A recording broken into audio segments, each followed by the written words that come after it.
Olá pessoal, tudo bem?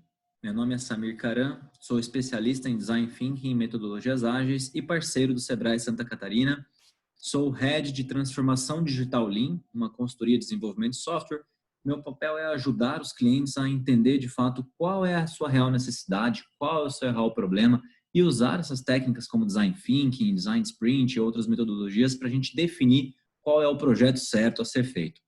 Hoje eu vim aqui para falar com vocês sobre Design Thinking e por que essa é a melhor abordagem que existe para a resolução de problemas complexos. Tudo bem? Vamos lá conversar então um pouquinho sobre isso. Eu vou começar falando e perguntando então aqui para vocês, de fato, o que é Design Thinking, né? É uma palavra aí, uma expressão que está sendo muito utilizada, muito difundida, porém ainda um mistério para muitas pessoas, né? E eu digo para vocês que Design Thinking não é somente uma abordagem, não é uma ferramenta única, não é um processo tão fechado. Pelo contrário, Design Thinking é uma abordagem criativa para a resolução de problemas complexos. E hoje a gente vai conversar aqui um pouquinho sobre quando utilizar, quais são as etapas do Design Thinking, quais são os pilares mais importantes para a gente usar de fato essa abordagem. A gente vai ver que ele não é uma forma linear de resolução de problemas, né? É uma forma baseada em ciclos, em iterações, de fato, passando pelas etapas de entendimento, ideação, prototipagem, testes, até que a gente de fato resolva esses problemas do nosso cotidiano, no nosso dia a dia. Tá bom? Então, quando que eu utilizo? Quando que eu devo e posso utilizar o Design Thinking? O Design Thinking ele é utilizado para projetar soluções centradas nas necessidades do ser humano. Então, quando eu falo aqui de um problema das pessoas, de um problema do dia a dia, pode ser uma vida pessoal, pode ser numa empresa, numa startup, na universidade, na escola, qualquer tipo de problema centrado na necessidade das pessoas é um problema onde você pode usar essa abordagem do Design Thinking, tá? Quando a gente traz para o cotidiano aqui, para o dia a dia de educação, né, eu sou professor universitário também, e uso o Design Thinking como uma abordagem para a aprendizagem.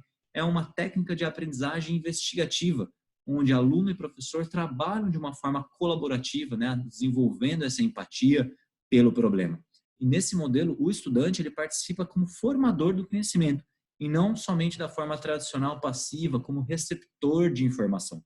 Então, são locais onde a gente pode e deve utilizar o Design Thinking, não somente para resolver problemas, mas principalmente para aprender como resolvê-los, né? Para aprender uma técnica de como que a gente pode passar e superar os desafios do nosso dia a dia. Tudo bem? Vamos lá então para os pilares. Quais são os principais pilares do Design Thinking? O Design Thinking é centrado em empatia, colaboração e experimentação. Quando a gente fala aqui de empatia, empatia é de fato se colocar no lugar do próximo, né? Para eu resolver o problema das pessoas, eu preciso entender qual é a real necessidade dessas pessoas, o que as pessoas precisam. E aí, cuidado, hein, pessoal? Não é perguntar o que elas querem, é entender o que elas precisam. Eu lembro sempre aqui de uma frase de Henry Ford que dizia que se ele perguntasse para as pessoas o que elas queriam, elas diriam para ele cavalos mais rápidos. E aí, então, não foi isso que ele fez. Ele entendeu a real necessidade das pessoas. É isso que a gente diz aqui por empatia. Tudo bem? Colaboração é o segundo pilar, de uma forma que a gente não consegue, pessoal. Ninguém consegue resolver um grande problema, um problema muito complexo sozinho. A gente precisa colaborar com todas as outras pessoas do nosso ecossistema, com a nossa empresa, com os nossos parceiros, com os nossos superiores, nossos subordinados, na escola, na universidade, alunos e professores precisam colaborar para gerar um conhecimento de fato maior. Eu gosto muito de falar aqui que para gerar uma inovação, para resolver um problema, ninguém tem uma excelente ideia sozinho. Quando você tem uma boa ideia, mas uma ideia muito boa, provavelmente você tem uma parte daquela ideia. Você precisa co-criar, colaborar com o resto das pessoas ao seu redor para que, de fato, cada um traga a sua bagagem e aí sim você consegue gerar uma solução muito melhor, muito mais praticável, desejável e viável para aquele problema que vocês estão investigando. E o terceiro pilar, e para mim um dos mais importantes, é o pilar da experimentação. No pilar da experimentação, é de fato a gente entender que a gente não vai resolver esse problema na primeira tentativa.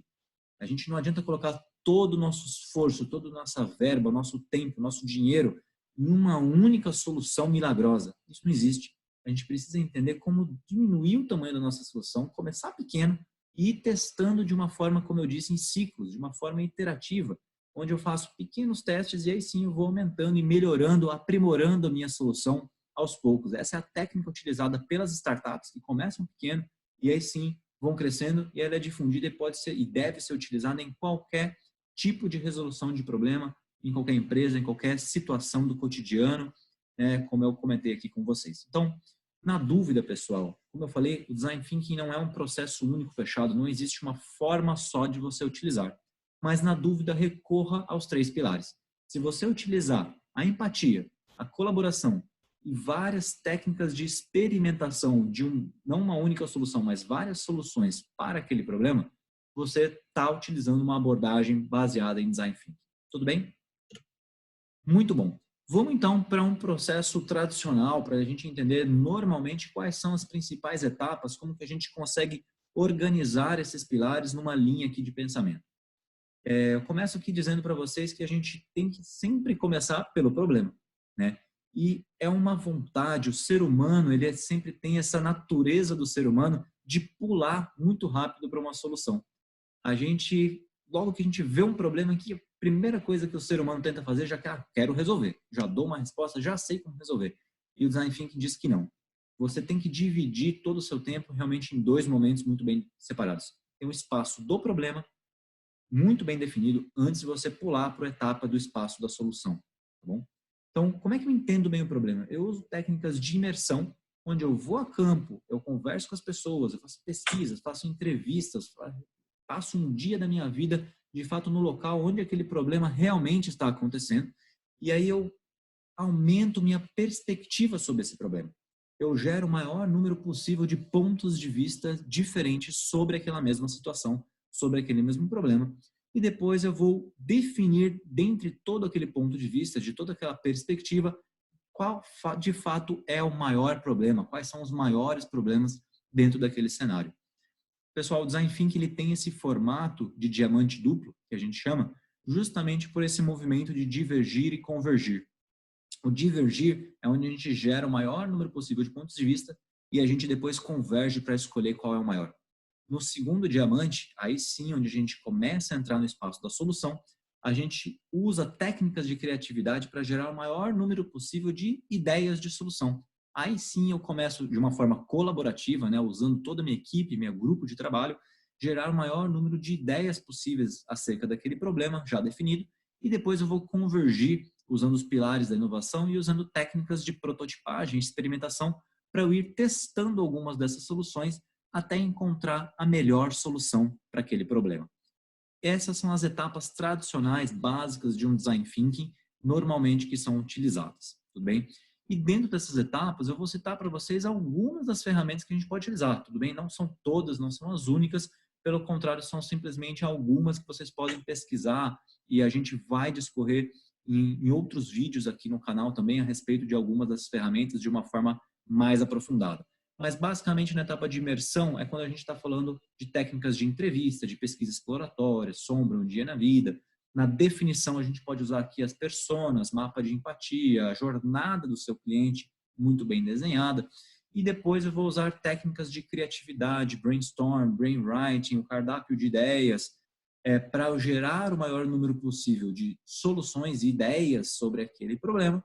E por último eu vou usar técnicas de prototipagem, né? Um próprio protótipo em papel, um storyboard, um modelo de volume, para que de fato eu consiga sentir se aquele problema, se aquela solução resolve de fato o meu problema e sentir a opinião do cliente, de quem eu estou resolvendo aquele problema.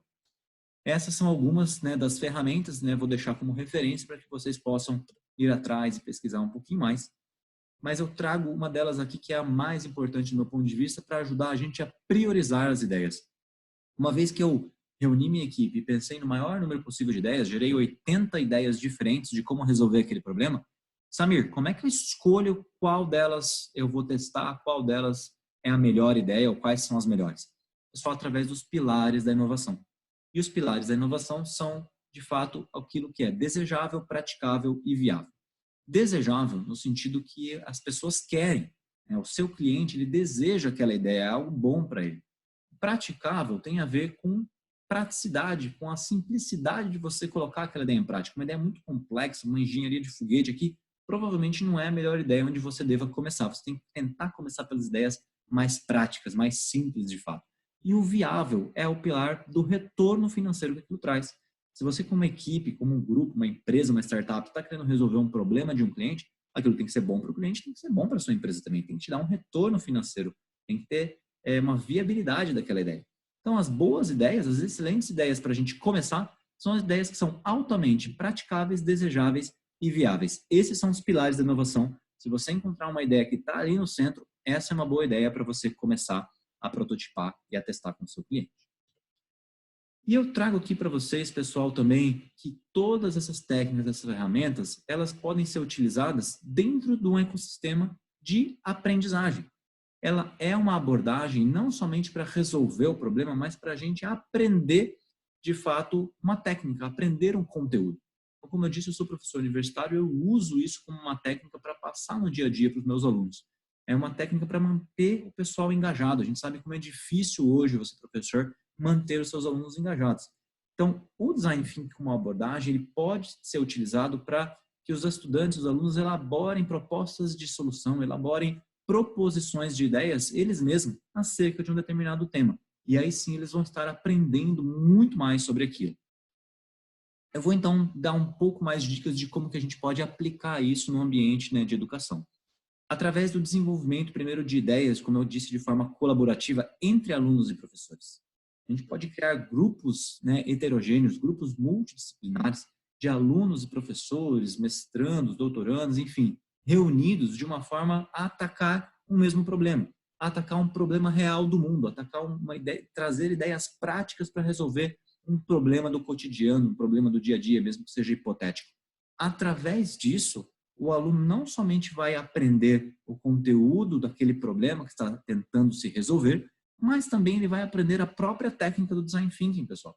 E o legal aqui é que você vai aprender uma abordagem autodidata de como que você vai poder utilizar isso no seu dia a dia e aí você vai poder resolver os seus problemas de uma forma muito mais ágil, de uma forma muito mais criativa, de uma forma que gere colaboração, empatia com a pessoa com quem você está trabalhando e vai resolver o problema e economize recursos. A experimentação ela tem muito a ver com uma abordagem enxuta, onde você não vai desperdiçar recursos para resolver aquele problema e colocar todo o seu esforço em uma solução que talvez não fosse a melhor solução. Então, pegando aquelas 4 etapas, eu trago aqui exemplos de como aplicar isso de fato no dia a dia, né, em sala de aula. Então, na etapa da imersão, o que a gente pode fazer? O aluno ele precisa compreender primeiro o desafio, coletar informações, ir a campo, fazer pesquisas, entrevistas, reunir sozinho, ou em equipe, na verdade, de uma forma colaborativa, mas sem muito auxílio do professor, o máximo de conteúdo possível sobre um determinado tema. Num segundo momento, os alunos precisam interpretar os dados e apresentar o resultado dessa pesquisa. A partir do momento que ele apresenta o resultado da pesquisa, pessoal, a gente deixa muito claro que ele ainda não precisa se preocupar com a solução. A gente evita aquele pulo, né, que o ser humano tende a dar de fato de um problema já sair dando solução dentro da mesma aula, dentro daquele mesmo momento. E a gente tem que se conter. Isso pode parecer antinatural, mas essa técnica funciona muito bem. E aí a gente tem que validar se o aluno de fato entendeu o problema. Uma vez que eles entenderam o problema e qual é o maior desafio daquele cenário, aí sim a gente passa para a etapa de ideação. E nessa etapa, os alunos vão encarar o máximo de ideias possíveis, sem julgamento, gerando várias soluções, e depois criar protótipos para validar aquela ideia em campo, para validar aquela ideia fora da sala de aula, com o potencial cliente, com uma potencial persona, um usuário real que poderia tirar proveito daquela solução, o desafio da pessoa, do ser humano que a gente está tentando resolver. E a partir disso, em grupo, alunos e professores tiram as conclusões e aprendem de fato qual é a melhor solução. Essa é uma técnica, pessoal, que quando você passa pelas 4 etapas, seguindo os pilares da empatia, das pesquisas, das conversas, da colaboração e dessa experimentação no final, não tenho dúvidas de que é uma excelente forma não somente de resolver os problemas, mas de aprender como resolver esses problemas. Pessoal, eu agradeço bastante aqui a atenção de vocês e reforço que a gente tem mais conteúdo sobre Design Thinking, sobre os 3 pilares da empatia, colaboração e experimentação aqui mesmo e no canal do Sebrae no YouTube. Portanto, fique atento aos nossos comunicados. Muito obrigado, um grande abraço para vocês e até a próxima.